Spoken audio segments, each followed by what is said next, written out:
सत्य, इसके बगैर चलोगे तो ठोकर जरूर खाओगे। इसे साथ नहीं ले चलोगे तो जिंदगी में धोखा जरूर खाओगे। इसे ओढ़े बगैर चलोगे तो जिंदगी के ठंड में आप कांपते रह जाओगे, अंधेरे और अंधविश्वास में घिर जाओगे। आकाश की ऊंचाइयों को अगर आप छूना चाहते हो तो सत्य आपके पंखों के नीचे वो पवन होगा। सत्य क्या है? अगर बाइबल कहता है कि आकाश और पृथ्वी टल जाएगा लेकिन ये वचन टलेगा नहीं। अरे क्यों बाइबल पे ही विश्वास करें? क्या और कुछ सत्य नहीं है? ये सवाल आपके दिमाग में घूमता हो। नोहा, अब्राहम, डेविड, यार सब मन घड़त कहानियां जैसा लग रहा है। यार बाइबल में लोगों का इतना सारा उम्र कैसे हो सकता है? बाइबल के अंदर दर्शाए गए परमेश्वर के बारे में लोगों को बहुत सारी गलतफहमियां। Why there is so much of violence, genocide, prejudice, injustice in the Bible? एक बात बताओ, ईश्वर फादर है, सन है कि होली स्पिरिट है? ईश्वर का सीन समझ और उसकी योजनाओं को हम लोग समझने में असमर्थ रहते हैं। कमारी में से जन्म लिया है, मजाक है क्या? कौन फिर से आने वाला है? यीशु? तो आइए मिलकर खोजते हैं ऐसे ही हमें कई बार उलझाने वाले सवालों को और उनके बाइबल से जवाबों को सुनने के लिए एक नई श्रृंखला जो सनातन सत्य को आप तक पहुंचाने के लिए शुरू होने जा रही है, सत्य की लहर। Hello Girish bhai, welcome back. How are you doing? Absolutely fine, amazing. Okay. आप बोलो कैसा है सब कुछ? सब ठीक है, सब ठीक इतना है। सारा गर्मी बढ़ गया है तो गर्मी बढ़ गया है और पूरा ध्यान देना पड़ता है। करेक्ट। न्यूज़ तो हरदम हमें ब्रेक ही कर देता है। अब बताओ ये गुड फ्राइडे और रेजरेक्शन आपका कैसा रहा? Yes yes absolutely. इसलिए तो मैं कह रहा था कि जो भी न्यूज़ चारों ओर हो रहा है ये तो सिर्फ ब्रेक ही करता है, पर ऐसा एक ही न्यूज़ है जो मुझे जो गुड न्यूज़ देता है और वो है गॉड्स वर्ड, परमेश्वर का वचन। तो इसके लिए मैं धन्यवाद कहता हूँ। Right. तो शुरू करते हैं आगे। आपका कैसे चल रहा है पढ़ाई? ठीक है, अच्छा ही है। Okay. हम थोड़ा और सीखने को मिल रहा है हाँ हाँ, एंड एंजॉइंग। Very good. और एवरी टाइम एक एक्सपेक्टेशन और एक होप रहता है कि even it is more exciting जितना ज़्यादा आगे पढ़ रहे हैं।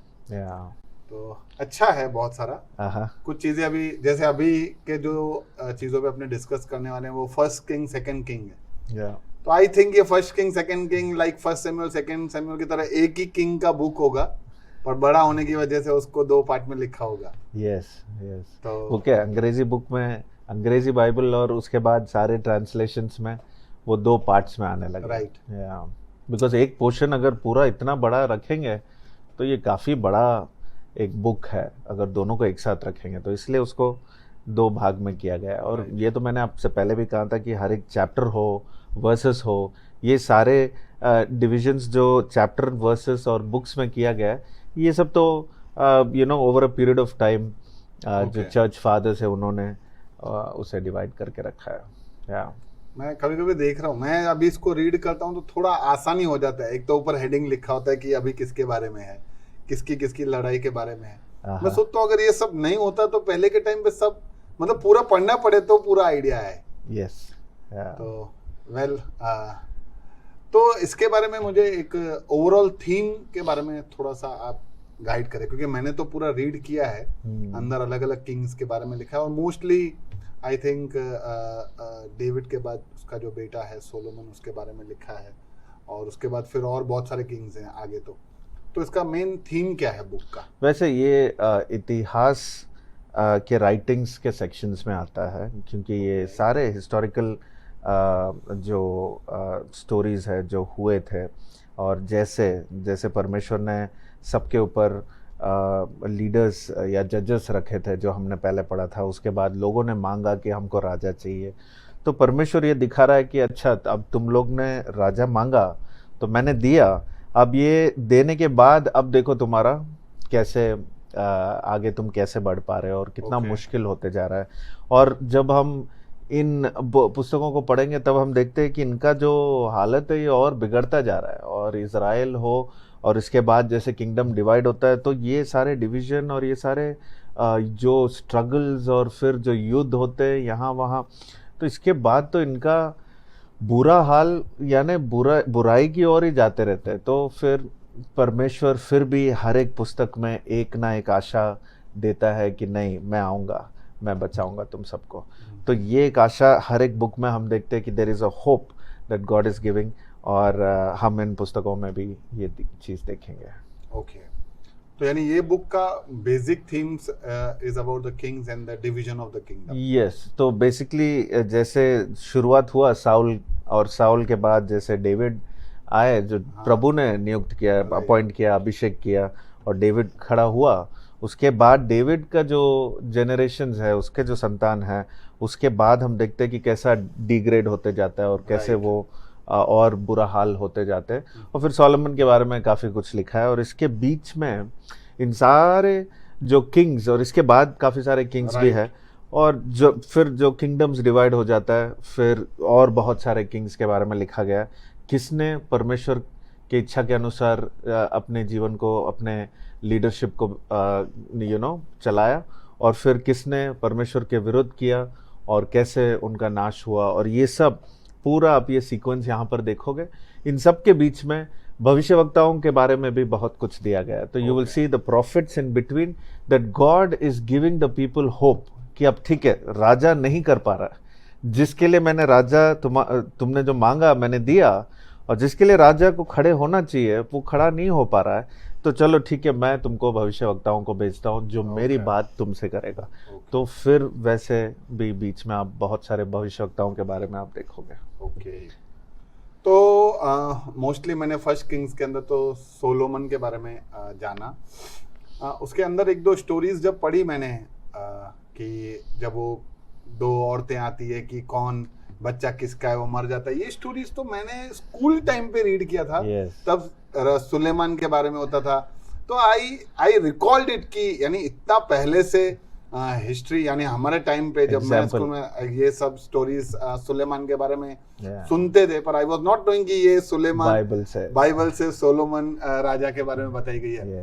वेल, जब मैं रीड कर रहा था तो कहते हैं कि ये सोलोमन वाइजेस्ट किंग है, सबसे बुद्धिमान राजा अगर इस पृथ्वी पे कोई रहा है अब तक तो वो सुलेमान है या सोलोमन है। तो ऐसा तो क्या था उसमें कि वो सबसे ज्यादा बुद्धिमान कहलाता है?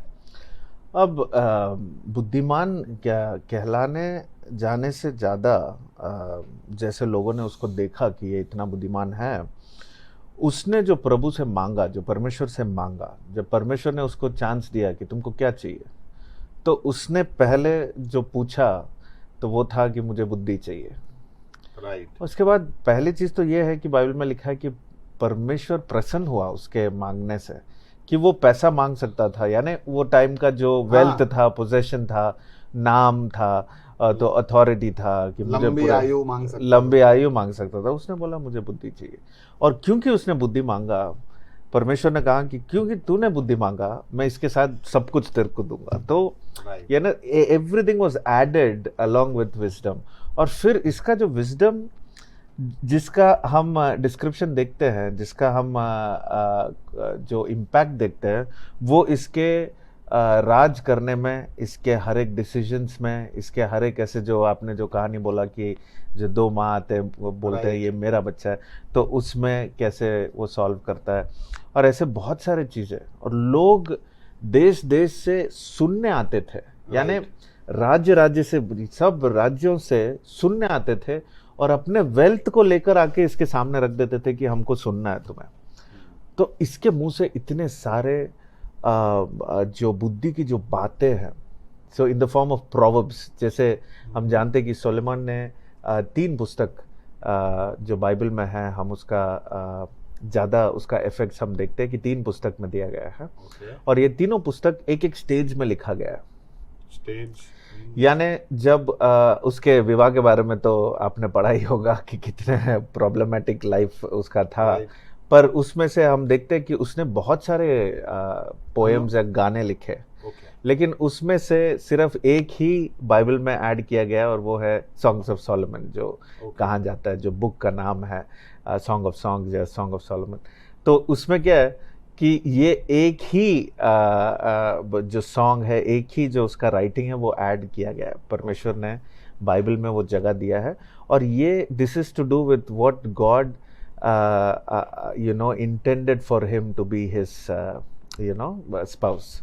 तो उसके लिए वो जो लिखता है, जो रोमांटिक, जो प्रेम Feelings की और- जो या जो एक्सप्रेशन है उसने जो दिखाया है, वो यहाँ पर दिया गया है। So Bible is interested in us learning how to have you know a romance between husband and wife and in the marriage। और ये इसके बारे में भी परमेश्वर ने साफ मनुष्य के लिए दिया गया है सॉन्ग ऑफ सोलोमन। तो वो एक यंग स्टेज में लिखा है, यंग लाइफ में लिखा है।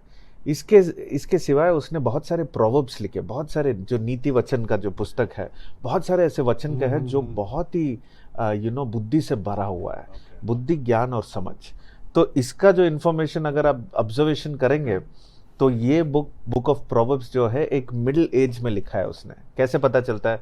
क्योंकि वो कहता है कि बेटा पिता का बात सुन, बेटा अपने माता पिता का आदर करो और माता को दुख मत करो और पिता का शिक्षा को नकार मत देना। तो एक पेरेंट अपने बच्चों को जैसे एक मिडिल स्टेज में ये बुक वो लिख रहा है कि यू नो जैसे अगर मैं थोड़ा सा फनी वे में कहूँ तो सॉन्ग ऑफ सॉन्ग्स वो कहता है कि अब यू नो एक स्त्री को देख के कहते तू कितनी सुंदर है, और प्रोवर्ब्स में आते तो कहता है कि बच के रहे स्त्री से।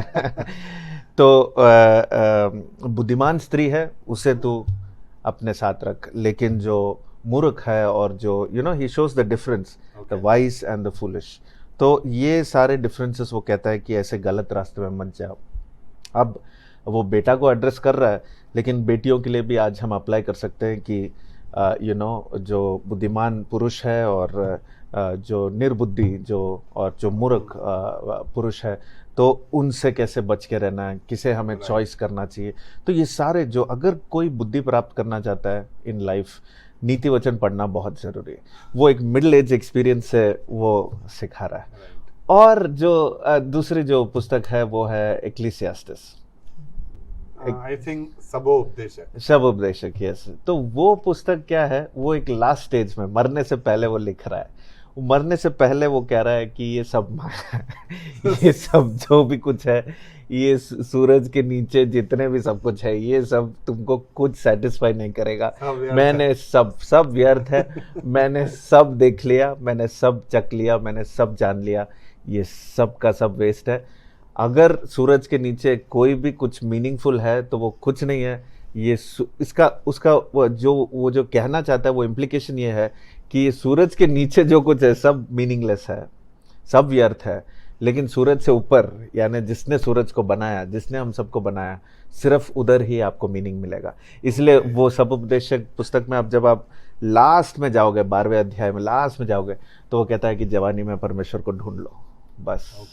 उसके बाद तुमको जब मुश्किल के दिन आएंगे तब तुम सब सामना कर सकते हो। तो सोलोमन ने हर एक स्टेज में बहुत सारे बुद्धि, आप जैसे पूछ रहे थे कि कैसे वो वाइजेस्ट हुआ, उसने पूरा लिखा है इतना कुछ। और उसमें से कुछ पोर्शंस ही यहाँ पर ऐड किए गए, कुछ तो यहाँ पर है भी नहीं। तो परमेश्वर ने जो हमारे लिए चाहा वो बाइबल में ऐड किया गया, और जो नहीं है वो उस टाइम में उन लोगों के लिए वो बहुत ज़रूरी था, तो शायद उसने तब बात किया होगा। लेकिन उसके बाद सुनने के लिए लोग कोने कोने से आते थे। काफी अनुभव के साथ मेरे को लगता है ये सब लिखा होगा। अभी देखो, राजा इतना वाइजेस्ट और दाऊद का बेटा इतना प्रभावशाली, इतना ईश्वर का कृपा होने के बावजूद he should be an example. अब आगे लिखा है कि आप कहाँ जा रहे हो? अब आगे जाके लिखते हैं कि उसकी रानियां और कॉन्क्यूबाइंस ये सब मिला के 1000 जितनी थी। अब 1000 ऐसे ही औरतों को वो अपने राज्य में रखता है, क्या ये उसका बुद्धिमानी है? एक ये बात। दूसरा ये बात कि वो परमेश्वर से भी बात कर रहा था, स्टार्टिंग में हमने देखा। तो परमेश्वर कैसे 1000 ऐसे औरतों को रखना अलाउ कर सकता है? आगे अपने देखा अब्राहम के टाइम पे भी था, दाऊद के टाइम पे भी अलाउ, यहाँ तो अभी इसने सीमाएं पार कर दी है। तो ये सब कैसे, अपने इसको कैसे वाइजेस्ट बोल सकते हैं? इतना वाइजेस्ट होके इतना मूर्खता का काम कर रहा है। एब्सोल्युटली, लास्ट स्टेटमेंट सही था कि उसने अपना विजडम दूसरों के लिए उसने यूज किया, दूसरों को समझाने के लिए, सिखाने के लिए, बताने के लिए उसने परमेश्वर का दिया हुआ बुद्धि उसने इस्तेमाल किया। लेकिन खुद की जब बात आई तब उसने अपना बुद्धि इस्तेमाल नहीं किया और ये सारे चीज़ों में वो फंस गया। और ये एक एक कर कर, ये क्या है, शुरुआत में पता नहीं चलता है, तो एक एक कर कर धीरे धीरे से वो सब राज्यों से उनके बेटियों को शादी कर देता है और सबको अपना ससुर और अपना वो फैमिली बना लेता है। तो कोई युद्ध नहीं करेगा ज़िंदगी में, इसने एक युद्ध नहीं किया और इसका जो सारा इंटरेस्ट था वो बस सब राज्यों से उनके बेटियां को विवाह कर लेता था, तो ये सबका दामाद बन जाता था, तो कोई इसको मारेगा नहीं। तो इसने गलत रीति से इसने अपना सोच का इस्तेमाल किया। लेकिन ये आखिर में यही है कि वो अपने प्रैक्टिसेस में, अपने खुद के लिए तो उसने इस्तेमाल नहीं किया, लेकिन फिर भी उसके एक्सपीरियंस से, गिरने की वजह से उसने काफ़ी कुछ हमको सिखा दिया। तो इसका मतलब ये नहीं कि सब लोग गिर के ही सीखे, क्योंकि दूसरों के गिरने से भी हम सीख सकते हैं। तो सोलोमन इतना हाइट तक वो गया उसके ये डायरेक्शन में कि उसने अपना मूर्खता तो दिखा दिया पर्सनल लाइफ में, लेकिन दूसरों के लिए उसने काफ़ी कुछ बुद्धि दिखाया जो परमेश्वर ने उसको दिया। दूसरी बात जो आपने पूछा कि परमेश्वर ने कैसे अलाउ किया, तो ये तो ऐसा है कि परमेश्वर हमको काफ़ी बार वो जब हमें बुलाता है, खास करके जब वो चुनाव में लाता है, वो सेलेक्ट करता है कुछ काम के लिए, तो वो अपना काम पूरा करके ही हमको छोड़ता है। तो काफ़ी बार हमको लगता है कि परमेश्वर इसको दंड क्यों नहीं दे रहा है, ये गलत कर रहा है, इसको रोकना चाहिए, इसको ये करना चाहिए। पर परमेश्वर का जो न्याय है वो उसका तरीका है और वो सही करेगा ही। एक चीज़ तो आपको और मुझे पता ही है, इतना हमने पढ़ लिया बाइबल में कि वो गलत तो कर ही नहीं सकता, और वो ऐसे किसी को भी फ्री हैंड छोड़ भी नहीं देता है। सबको सबका हिसाब सबको करना ही पड़ेगा, देना ही पड़ेगा। इसलिए सोलोमन ने भी अपने लाइफस्टाइल में, अगर आप देखोगे कि इसके बाद इसका तो किंगडम जो है, इसका जो पीढ़ियाँ जो है वो बहुत ही गलत रास्तों में जाने लगते हैं और फिर ये सब टूटने लगता है। तो they couldn't stand because of his actions. इसने सोचा कि ये सबको ये कर देगा, सबको शांति में रखेगा, सबसे दोस्ती बना लेगा और सब शांत रहेगा, और इसके बच्चे फिर राजा बनते बनते इन लोग अच्छे से रहेंगे। पर ऐसा नहीं हुआ, अगले जनरेशन में ही सब डिवाइड हो गया, सब खत्म हो गया, सब लड़ाई आ गया। तो ऑल हिज विजडम, परमेश्वर ने जितना उसको ज्ञान दिया सबने तो पा लिया इससे, सिवाय वो खुद अपने जीवन में। तो परमेश्वर जो है, हमें एक और एंगल जो है हमें ये भी समझना है कि परमेश्वर हमें पपेट्स जैसे यूज़ नहीं करता है कि वो जो चाहता है वही करे। He gives us free choice. तो फ्री चॉइस तो वो देता ही है कि हम अपने ज़िंदगी को हम चलाएं, और हम अपने ज़िंदगी में जो कुछ करते हैं, क्योंकि परमेश्वर ने मुझे नहीं रोका, इसका मतलब ये नहीं कि वो सही है।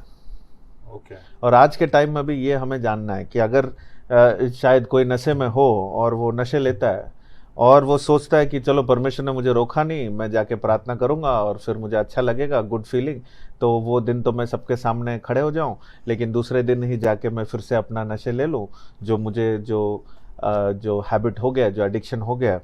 अगर वो ऐसा सोचेगा या कोई भी ऐसा सोचेगा, तो परमेश्वर ऐसा नहीं कि तुम ये करने से तुमको मैं इमीडिएट, जैसे आप और मैं सोचते हैं वैसा परमेश्वर काम ही नहीं करता है।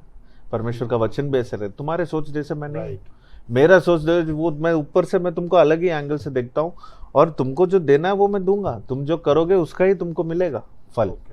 ये सिद्धांत तो साफ है कि तुम जो करोगे तुम उसका फल तो तुम ये करोगे, तुम हार्वेस्ट तो वही लोगे जो तुमने डाला है बीज। तो लाइफ में परमेश्वर हमें चॉइसेस देता है, हमें फ्रीडम देता है, लेकिन उसके साथ साथ अगर उसकी योजना के अंदर कोई हमने ऐसे कुछ काम किया जो उस योजना से बाहर जाने जैसा है, तब वो इमीडिएट रोकता है, तब वो वहीं पर खत्म कर देता है। पर जब उसके योजना के अंदर ये सब चल रहा है तो वो चलने देगा, लेकिन बाद में उसका तो हमको हिसाब देना ही पड़ेगा। That is there for sure. और सोलोमन का भी हिसाब ज्यादातर तो लाइफ में उसका आ गया था, एंड में उसके जनरेशन में दिख गया था, पर डेफिनेटली वो परमेश्वर के सामने तो आज उसको हिसाब उसने दिया ही होगा जब वो गया होगा। क्योंकि मैं ऐसा इसलिए भी पूछ रहा था कि एक तो ये सारे इतने अभी उसको मैं ऐसे पाप की तरह देखता हूँ कि आज इतने सारे औरतें रखना इट इज सिन। दूसरा ये कि अभी कहीं पे पूरे इसके लाइफ में ऐसा भी नहीं देखने को आया कि उसके दिल में उसको खेद हुआ या वो पछताया या वॉटेवर, लिखा नहीं हुआ है। जैसे दाऊद ने कुछ गड़बड़ किया था तो वो रोया, मैंने देखा पढ़ा सब कुछ, तो वो रोया, पछताया, वो प्रभु के पास वापस गया, माफी मांगा। तो ऐसा सोलोमन के बारे में कहीं पे भी उसने ऐसा कुछ किया हो ऐसा कहीं देखा नहीं है। उल्टा और पाप पे पाप और अलग अलग तरीके के और पाप करता है। तो सवाल ये, क्योंकि बीच में अपने ने एक न्याय के बारे में बात किया था कि एक अनंत मृत्यु, एक दूसरा मृत्यु जो होता है, जो ईश्वर ऊपर जाने के बाद न्याय करेगा। तो जस्ट मैं ऐसा सोच रहा था कि सोलोमन का क्या होगा या दाऊद का क्या होगा। उन्होंने अगर ऐसे सब गलत काम किए हैं, पाप किए हैं, तो वो स्वर्ग में जाएंगे कि वो नरक में जाएंगे। यीशु से उसके चेले ने एक बार ऐसा पूछा था कि जो पतरस है उसने पूछा था, हम पढ़ेंगे उसके बारे में, पर मुझे याद आ रहा है कि पतरस ने पूछा यीशु से कि ये यूहन्ना के बारे में ये क्या करेगा। तो यीशु ने बोला, तू चिंता मत कर, तू तेरे जिंदगी को देख, मैं तुझे कैसे चला रहा हूँ, तुझे क्या होने वाला है, तेरा शुरुआत तेरा अंत, तू उस पर ध्यान दे। उसका जिंदगी मेरे हाथ में, मैं उसे देख लूंगा, मुझे जो करना है और मैं सही करूंगा, मैं गलत नहीं करूंगा। समझ गया मैं। एंड ऑफ द डे हम यहाँ पर डिसाइड करें कि दाऊद नर्क गया या स्वर्ग गया और सोलोमन कहाँ गया, अगर ये सवाल हम पूछेंगे तो ये हम लोग बस समय व्यर्थ कर रहे हैं, हम डिस्कशंस पे ही रहेंगे। जितना बाइबल में दिया है कि बाइबल ने अगर बताया है कि ये परमेश्वर से दूर चले गया और ये परमेश्वर के पास है, तो उतना समझ हम ले लें आखिर में। उसके बाद जो फाइनल जो न्याय है वो परमेश्वर के हाथ पे छोड़ दें, परमेश्वर को परमेश्वर का काम करने दीजिए और हम अपना काम करें। हम अगर न्याय करने बैठेंगे तो गलत ही निकलेगा, तो हमें लगेगा कि नहीं ऐसा होना चाहिए, पर ऐसे काफ़ी कुछ है जो हमको शायद पता ही नहीं होगा। जैसे दाऊद ने आखिर समय में जो उसका मन में जो था हमको नहीं पता, सुलेमान के मन में क्या था वो लिखा भी नहीं है। अब जितना राइटिंग लिखा है उतना ही हम उससे ड्रॉ कर सकते हैं। वो सिचुएशन में अगर होते वहां पर सुलेमान के पास में बैठ के अगर बात करते तो शायद और थोड़ा रेवलेशन आ जाता, पर ऐसा है नहीं, तो हम वहीं पर छोड़ देते हैं कि वो आखिर में क्या हुआ, वो कहाँ गए, परमेश्वर के हाथों में। सही बात है, ऐसा ही होना चाहिए। और सबसे अच्छा कि अपने बारे में चिंता करें कि अपने किधर जाने वाले हैं। राइट। अपने ने ये आगे देखा था कि दाऊद को एक टेम्पल बनाना था, पर परमेश्वर ने बोला था तू नहीं, तेरा बेटा बनाएगा, एंड वो ये बनाने लगता है। तो मैं ऐसा सोच रहा हूँ कि ऐसा कोई मंदिर बनाया जा सकता है या ऐसा कोई जगह बनाया जा सकता है जहाँ पे अपने परमेश्वर को रख सकते हैं। मेरा सोच ऐसा है, क्योंकि अपने ने स्टार्टिंग में जब जेनेसिस पढ़ा था उसके एक बोलने से इतना सब कुछ बन गया, तो how greater and how big he is. तो उसको अपने कैसे कहीं बना के रख सकते हैं या कुछ उसके लिए क्रिएट कर सकते हैं कि तू आके इधर रहे। एब्सोल्युटली, उसका कोई जगह कोई सीमा हम बना नहीं सकते कि परमेश्वर इसके अंदर रहे, लेकिन परमेश्वर अपने आप को वो दिखाना चाहता था कि मेरी उपस्थिति तुम्हारे बीच में होगा और इस प्रकार से तुम उसे देख सकते हो कि तुम ये जो आर्क ऑफ द कवनेंट जो उठाकर चलते थे, जिसके बारे में हमने सैमुएल्स में भी पढ़ा था और पहले भी पढ़ा कि कैसे उसको उठाकर चलते थे और जहाँ पर वो बॉक्स था वहाँ पर परमेश्वर का आशीष था और वो परमेश्वर की उपस्थिति को दिखाता था। और ये उपस्थिति दिखाना परमेश्वर ने समझा कि ये बहुत ज़रूरी है, क्योंकि परमेश्वर का कोई इमेज बना नहीं सकते, परमेश्वर का कोई स्टैचू नहीं बना सकते, और क्योंकि हमको उसका फेस और उसका हैंड्स और उसका लेग्स और ये सब तो हमको पता नहीं, तो परमेश्वर ने साफ हमको आज्ञा दिया कि तुम मुझे नहीं बना सकते, मैंने ही तुम्हें बनाया है, तो तुम मेरी आराधना करो और तुम कोई भी आकार कोई भी इमेज ऐसा मेरे सामने मत बनाओ। तो ये सारे गाइडलाइंस देने के बाद परमेश्वर ने अपने उपस्थिति को तुम्हारे बीच में रखने के लिए ऐसे बहुत सारे साइंस दिए, जो इज़राइल लोग जब मिस्र देश से बाहर निकले तब से ही वो साइन वहाँ से शुरू हुआ यहाँ पर जब हम आते हैं, ये आर्क ऑफ द कवनेंट हो, ये बॉक्स हो, ये सब तो था ही, पर इसके सिवाय डेविड को ऐसा, क्योंकि ये अभी राजा बनने लगे, और इसके बारे में हमने पहले भी थोड़ा सा डिस्कशन किया कि जब ये राजा बन गया, अब राजा बनने के बाद एक पैलेस तो बनता है, तो एक बड़ा पैलेस तो बनाना होगा। अब ये पैलेस और ये महल बनाने से पहले राजा जो दाऊद है वो सोचता है कि नहीं, मुझे प्रभु के लिए भी एक जगह बनाना है। अगर मेरे लिए मैं इतना बड़ा घर बनाऊंगा तो प्रभु के लिए अलग से मैं बहुत बड़ा एक टेम्पल बनाना चाहता हूँ। तो उसके लिए एक एक आइडिया, एक प्लानिंग करता है, उसका एक ब्लूप्रिंट बनाता है, लेकिन परमेश्वर बोलता है तू नहीं बना पाएगा। अब ये temple banana, it's just a symbol of the presence of God, परमेश्वर की उपस्थिति के लिए एक चिन्ह है ये। वैसे आज हम समझते हैं, आज जब हम यीशु मसीह को जानते हैं और उसके जीवन से हम जो सीख लेते हैं वो ये है कि हमारा शरीर ही उसका मंदिर है, परमेश्वर हमारे अंदर वो रहना चाहता है, और वो ये समझ हमको देता है कि तुम जो बनाते हो मैं उसके अंदर नहीं रहना चाहता, मैंने जो बनाया है मैं उसके अंदर रहना चाहता हूँ, और मैंने जो बनाया वो आप और मैं ही है। तो परमेश्वर हमारे अंदर रहना चाहता है, ना कि एक जगह में, एक छोटे से बॉक्स में, एक छोटे से एक फोटो में, एक छोटे से एक रॉक में, कुछ ऐसा परमेश्वर एक लिमिटेशन में नहीं रहना चाहता है। और ये परमेश्वर की उपस्थिति है, परमेश्वर ही नहीं, परमेश्वर की उपस्थिति है। That's also difference, the presence of God. So जहाँ पर परमेश्वर की उपस्थिति है वहाँ पर उनको पता चलता है कि नहीं, परमेश्वर की उपस्थिति हमारे बीच में है और हम ध्यान से उसकी आराधना करेंगे। परमेश्वर की उपस्थिति और परमेश्वर, ये दो डिफरेंट चीज़ें हैं। इसके ऊपर भी शायद हमने कभी बात किया होगा, और ये बस यही एग्जाम्पल है कि जैसे मैंने आपको फ़ोन किया, मेरी उपस्थिति आपके कानों में है लेकिन मैं आपके साथ नहीं हूँ। याद है, हमने ऐसे एक डिस्कशन किया था कि आपके कान में मैं हूँ, मैं वहाँ पर हूँ आपके साथ, क्योंकि मैं आपसे बात कर रहा हूँ और आप मुझसे बात कर रहे हैं, लेकिन मैं आपके पास खड़ा नहीं हूँ व्यक्तिगत रीति से, पर मेरी प्रेजेंस आपके फ़ोन पे आ गया है। तो जस्ट लाइक दैट हमें ये समझना है कि आज परमेश्वर की उपस्थिति हमारे साथ है, इसका मतलब नहीं कि परमेश्वर ही हमारे साथ है, बस उसका एक it's a symbol of me being with you, कि आप कभी भी मुझे बुलाओ, मैं आपके पास हूँ। कैसे पता चलता है? कॉन्टैक्ट नंबर मैं आपको देता हूँ, राइट। तो ऐसे परमेश्वर ने कुछ सारे कॉन्टैक्ट्स दिए थे लोगों को कि कैसे तुम मेरे पास आ सकते हो, मेरी उपस्थिति तुम्हारे साथ रहेगी। परमेश्वर तो है, वो विराजमान है अपने सिंहासन में, लेकिन हमको उसकी उपस्थिति चाहिए। So that's the secret of a believer. आज आप और मैं अगर परमेश्वर पर विश्वास करते हैं, उसकी उपस्थिति को लेकर चलना बहुत ज़रूरी है। परमेश्वर हमारे पास आए, वो आएगा एक दिन, वो आएगा हमें ले जाने या हमारे साथ रहने, लेकिन उसकी उपस्थिति आज हमारे साथ है, उसकी आत्मा हमारे साथ है।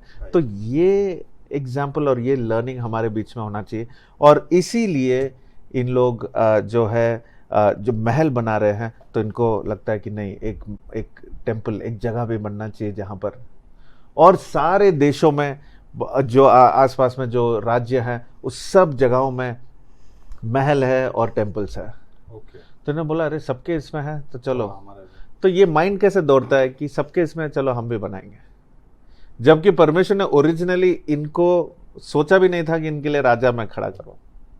परमेश्वर wanted to be the king, God wanted to be the, परमेश्वर चाहता था कि वो राजा बने, लेकिन लोगों ने मांग लिया कि नहीं, हमको एक व्यक्ति चाहिए हमारे बीच में से।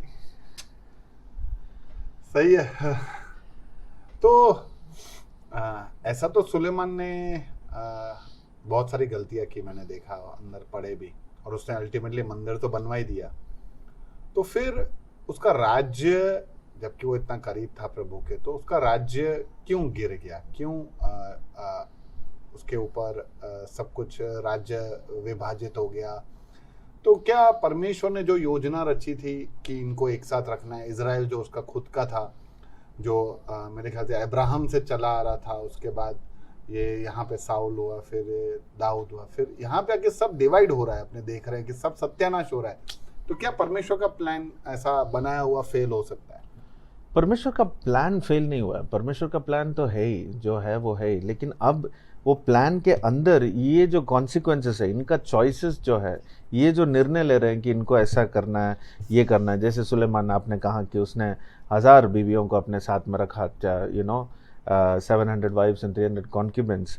तो ये सारे एक्सरसाइज और प्रैक्टिसेस इसके, जो उसके बाद वो आइडल वर्शिप में चले गया। हाँ। फिर वो बहुत सारे प्रैक्टिसेस ऐसे अपने देश में लेके आने लगा।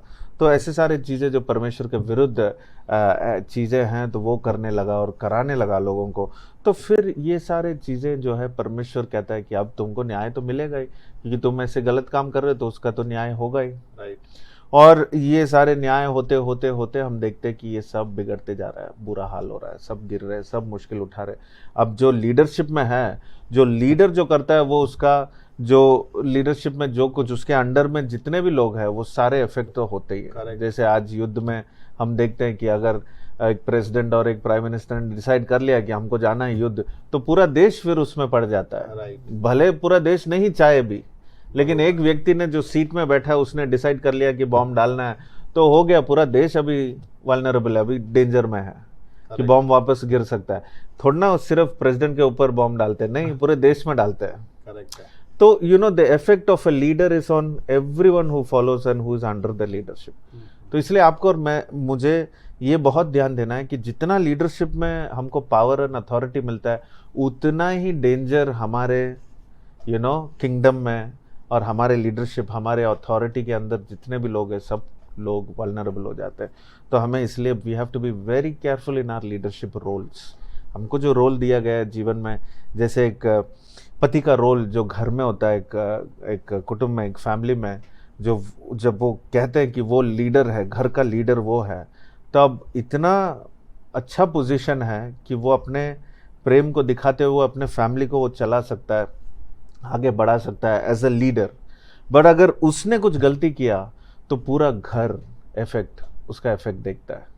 And this is the same with the mother of the house also. तो ये जो फादर एंड मदर का जो, जैसे एक छोटे फैमिली का एग्जाम्पल दे रहा हूँ, आप समझ सकते हैं एक राजा और राज्य का भी वही इफेक्ट है। तो सोलोमन ने जो किया, उसके बाद उसके जनरेशन्स और उसके लोग जो है बहुत मुश्किल उठाते हैं। तो दैट इफेक्ट्स आर देयर। और इसकी वजह से पूरे राज्य विभाजित हो गया 2 पार्ट में। उसके बाद 2 किंगडम्स हो गए, एक इजराइल और एक यूदा जो किंगडम है। सो नॉर्थ एंड साउथ हो गया, और इसके बाद तो पूरा इसके 2 बेटे जो है उधर से लेके जाते हैं।